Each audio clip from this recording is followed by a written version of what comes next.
चलिए अब हम लोग बात करेंगे contact and non contact force.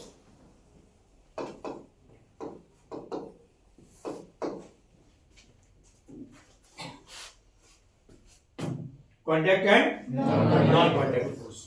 ठीक, अब अगर मान लो जैसे हम लोग कॉन्टैक्ट फोर्स का मतलब क्या हुआ, ऑब्जेक्ट जो दोनों एक दूसरे के कांटेक्ट में आ रही है।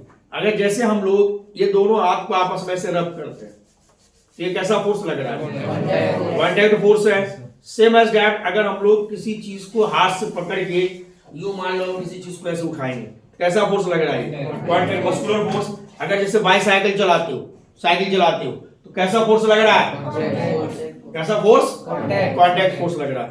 नॉन कांटेक्ट फोर्स में तुम्हारा क्या हुआ कि जैसे दो ऑब्जेक्ट हो गया या पार्टिकल हो गया, उसके बीच में थोड़ा डिस्टेंस पे वो क्या करता है? फोर्स लगाता है। नॉन कांटेक्ट जैसे मान लो ये है हमारा मैग्नेटिक फोर्स। कैसा फोर्स है? मैग्नेटिक। मैग्नेट बनाया मैंने, मैग्नेट में कितने पोल होते हैं? दो, साउथ एंड नॉर्थ पोल। अब जैसे मैग्नेट है, ये मैग्नेट क्या करेगा? थोड़ी डिस्टेंस से मान लो ऑब्जेक्ट को क्या कर रहा है? सारे ऑब्जेक्ट को नहीं, मटेरियल लाइक आयरन, निकल, कोबाल्ट, इसको ये अपनी तरफ अट्रैक्ट कर रहा है एक थोड़ी डिस्टेंस से। ठीक है, ये एग्जांपल हो गया। Magnetic force is an example of non contact force. Clear है? ये जो पूरा का पूरा जो देख रहे हो मैग्नेटिक फोर्स या मैग्नेटिक फील्ड, ये एक तरह का फील्ड बन रहा है। मैग्नेटिक फोर्स भी कहते हैं इसको। तो मैग्नेटिक फील्ड की यूनिट होती है टेस्ला। क्या होता है? Tesla. The unit of the magnetic field is Tesla. जल्दी बताना, टेस्ला। और 1 टेस्ला होता है 10 to the power 4 गॉस। कितना? 1 Tesla 10 to the power 4 Gauss. Gauss is the CGS unit of magnetic field. But ऐसा यूनिट क्या हो रहा है इसका? टेस्ला हो रहा है। 1 टेस्ला कितना? 10 to the power 4 गॉस। तो magnetic force is an example of non contact force. Second है हमारा इलेक्ट्रोस्टैटिक फोर्स ऑफ अट्रैक्शन। क्या है?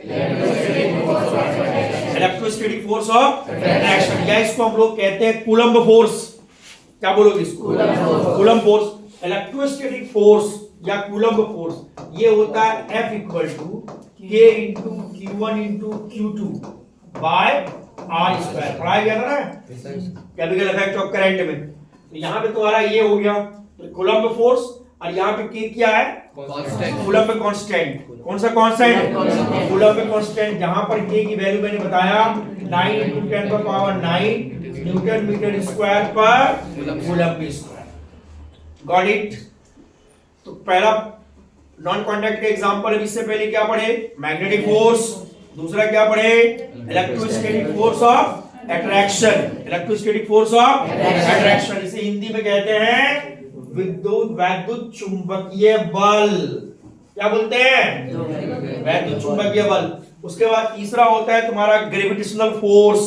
कौन सा फोर्स? अब ग्रेविटेशनल फोर्स ये जैसे तुम्हारा F equal to capital G m1 into m2 by R square. Gravitational force निकालने का यहाँ पे कैपिटल G क्या है? Universal gravitational constant. बोलना, universal gravitational constant.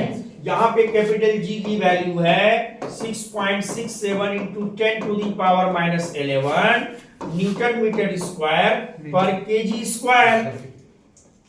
6.67 10 to the power -11 newton metre square पर KG square. This is the value of the capital G. The value of the capital G was given by Henry Cavendish. Who? Henry Cavendish. वही Henry Cavendish who discovered the hydrogen. क्या discover किया था? Hydrogen. कौन? Henry Cavendish. सुना है नाम? कितने isotopes हैं हाइड्रोजन के? है कोई क्लास में?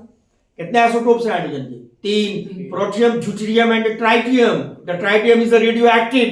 कितने तरह के हाइड्रोजन होते हैं? How many types of hydrogen? 2, ortho hydrogen and para hydrogen. नहीं पढ़ाया गया है। Hydrogen is the lightest element. सबसे हल्का एलिमेंट कौन है? Hydrogen. 20 times lighter than air. हवा से 20 गुना ज्यादा हल्की होती हैं। एक बार में कई सारे इंफॉर्मेशन गैदर कर। Non contact force coulomb force, coulomb force. दूसरा मैग्नेटिक फोर्स, तीसरा ग्रेविटेशनल फोर्स। फार्मूला मालूम हो गया? ये तुमको नोट्स जब करोगे ये तुम्हारे नोट्स में मिलेंगे। देखना था 5 मिनट।